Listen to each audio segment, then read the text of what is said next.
Shri P. Prabhakar Reddy, absent. Shri Ram nath kovind. Thank you, Vice Chairman, sir. I rise to support the Companies Amendment Bill 2000. We have discussed various provisions of the bill exhaustively. Therefore, I will be brief in my submissions. Sir, the proposed amendments, most of the proposed amendments are based on the recommendations of the Standing Committee report. We know that since many of the functions of the Company Law Board have been transferred to SEBI, this has necessitated the proposed amendments also. We find that most of the offences in the Principal Act are punishable by monetary penalty, and those penalty amounts were meager, but due to inflation, we find that the existing amounts, penalty amounts, have become insignificant. That is why the proposed amendments have increased the penalty amounts by 10 times. Sir, I would like to particularly refer to clause 58 AA, which provides that a defaulting company can suo motu. It has to intimate, I will quote, sir, 58 AA, every company which accepts deposits from small depositors shall intimate to the Company Law Board any default made by it in repayment of any such deposits or part thereof or any interest thereupon. Then we come to clause 3, which says, where a company has made a default in repayment of any deposit or part thereof or any interest thereupon. Sir, what I want to convey, that this provision is silent if a defaulting company fails to intimate.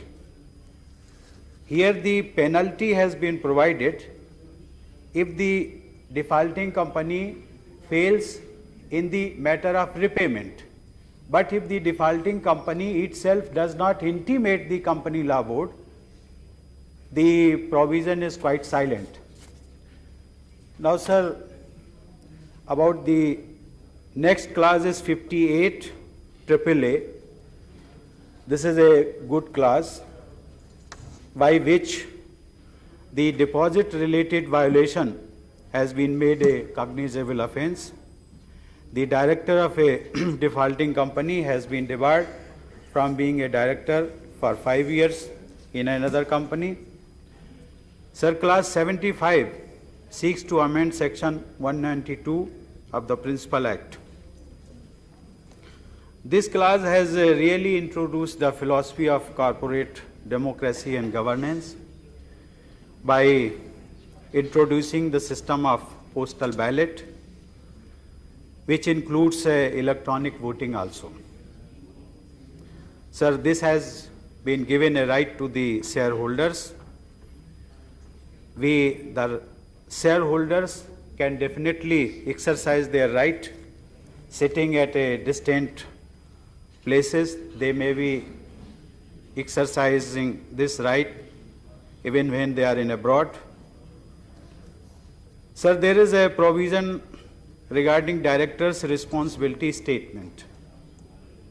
Every director is obliged to file an annual statement about his responsibility statement. But sir, this responsibility statement restricts itself to the financial compliance. There is no responsibility statement with regard to the legal compliance of the various provisions of the Act. I would request the Honorable Minister to take into consideration this fact also. This will definitely protect the interest of investors, particularly small depositors. Now, sir, clause 134, which talks of audit committee, which will go into the matters relating to internal control and financial system. These, the recommendations of the committee have been made mandatory. This is a good provision. Clause 126 talks of disqualification of a director if he fails in the matter of filing of annual returns continuously for 3 years, or in the matter of repayment of deposits. And the penalty which is being proposed is that he cannot be eligible to be a director of any other company for 5 years. This is a salutary provision. Now, sir, while concluding, I am of the opinion that the bill, after its passage, will definitely bring a new era of corporate governance. But one thing, sir, I would like to point out, that the job of compliance of the Act, which has been entrusted to the Registrar of Companies and the Company Law Board.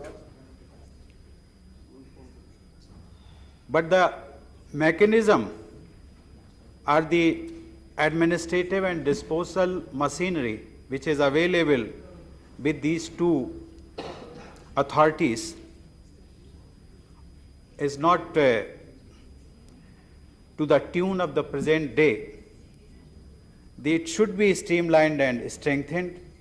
They should evolve a monitoring system for the strict compliance. And if necessary, we should introduce some penal provision also. With these words, I support the bill, sir.